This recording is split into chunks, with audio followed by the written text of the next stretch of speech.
You would think so. I mean, when people think about cutting on the bone, procedure. drilling a hole in the bone, patients always kind of cringe when you tell them that you're going to drill a hole in the bone and place this screw down in the bone. Do they complain about pain? They don't. It's amazing. Is that right? It's really amazing how you can, in fact, most of my patients are patients that will come in, the general dentist has referred the patient to me to extract a tooth, and then we go on to discuss what we're going to do to replace the tooth. So a lot of my patients are repeat patients where they come back to have the implant placed after we've done the surgery to remove the tooth. And most of those patients, they'll actually state that it's actually less painful than when they had the tooth extracted, both during surgery and after. The bone doesn't have feeling. No, the bone has a lot. The bone has a lot of nerve innervation. It has a lot of feeling. Absolutely, you cannot just take non-anesthetized bone and drill a hole in it. The patient's not going to like you too much. But the other thing that oral surgeons can do that most general dentists and other dental professionals that are placing implants is their own anesthesia. We're able to put patients to sleep in the office. Oh, is that right? You do that? We do. Oral surgeons are trained to do anesthesia. A major part of the training of an oral surgeon is anesthesia-based. And we put patients to sleep in the office by IV sedation, and we do the surgery. They're out place the implants. They're out. They wake up. They're done. They know nothing that happened. They get up 20 minutes after the procedure, and they go have an x-ray taken, and they recover how much ever longer it takes, and they walk out of the office. How does somebody get to see a specialist like you? Do they check with their general dentist? Can they call you directly? They can, absolutely. I have probably 50% of my patients just find me in the yellow pages. They'll look for an oral surgeon. Most patients associate getting a tooth extracted with an oral surgeon. It's funny, most general dentists are trending towards not doing a lot of surgical type procedures because they want to spend more time on the restorative side. They want to be able to spend a lot of time with the patient when they're restoring teeth and doing the aesthetics, doing the fillings or doing the crowns or the restorations for the implants and things like that. So I probably see a lot of patients that just find me, and then I will in turn ask them, who's your general dentist? Does your general dentist know that you're here today? And if they don't, then we always send a letter to the general dentist to let them know what we're doing. And then if we get into things like dental implants and they don't have a general dentist, then I will give them several options of general dentists that will restore the implant if that's where they want to go. So we always kind of it's hard to be an oral surgeon and just treat the patient yourself. You typically have to have a general dentist or someone that you can refer the patient to for general dental care and things like that. Okay, now for the denture wear, moving on there, what's the big advantage with dental implants and wearing dentures? Dentures are probably one of the most frustrating parts of dentistry for both the patient and the dentist. I have a lot of general dentists that they'll joke and say, when I do a complete denture case, I charge double for the upper denture. I give you the lower one for free because they know that most patients are going to absolutely hate the lower denture. Are all denture wearers? I mean, I know a few people that have dentures. And they don't seem to complain about them. But for the most part, are they all somewhat unhappy with their denture? I'd say probably 75 to 80% of denture wearers are unhappy at some point. They may be happy initially because they have plenty of bone, the denture fits well, but now that's usually the upper denture. Most patients that have been wearing dentures for a long time, they typically don't wear the lower denture. I see a lot of those patients. You say they forget what it was like to chew. They do because with dentures, the upper denture most people tolerate okay and they're able to chew with that. It's the lower denture that causes the most problems. You've got the lower jaw moving, the tongue, everything, and when they're eating, sometimes it's tough to keep that lower denture positioned so they can chew. So 2 dental implants and they get something that snaps in, snaps out? Yep, actually 2 dental implants, and they have a device, a restoration on top of the implant that actually snaps onto the base of the denture. And then Is that strong enough to eat like corn? Oh, absolutely. Most patients are very, very happy, especially if they've been wearing dentures for a long time, and they're used to fighting that lower denture. They then come and get 2 implants, and they're just blown away. You say that for the lower denture wear, if there was a try-in period, that they could never go back.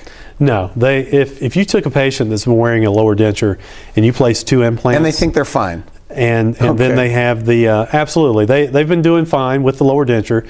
You take that same patient, you place 2 implants and restore it such that it snaps onto the lower denture, actually the lower denture snaps onto the implants, they'll never go back. Okay, now the upper plate, is it because, by the way, backing up, is it because they could eat again? I mean, it's just the bite force? It's just, no, it's not necessarily because of the biting force. It's the biting, when you place like a sandwich or an apple, when you place that and you bite into it, the typical thing that's going to happen with the lower denture is it's going to pop up in the back. A little bit, okay. And it becomes very unstable, and patients are just very uncomfortable with that. The dental implants are going to help stabilize the denture. What about the upper? What's the big advance there? The upper denture, even though patients, in most cases can tolerate an upper denture, their biggest complaint is they don't like having something covering the entire roof of their mouth.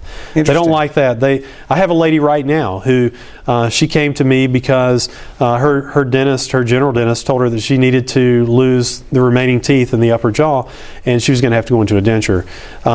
And he initially made her a partial and actually covered the entire roof of the mouth with the acrylic material, and she has a horrible gag reflex and just cannot tolerate having that on the roof of her mouth. So how many implants do you need for the upper? Well, same as the lower. You could either do 2 and have it support a denture, or you could even go 4 implants in the upper jaw, and you could actually make a fixed prosthesis that actually bolts onto the implants. So 4, and you get something that stays. You get your teeth back. Absolutely. But it seems like everybody would want something fixed, right? That they don't have to take in and out. Most people do want that, and in a lot of cases it becomes a discussion of economics. What can the patient afford?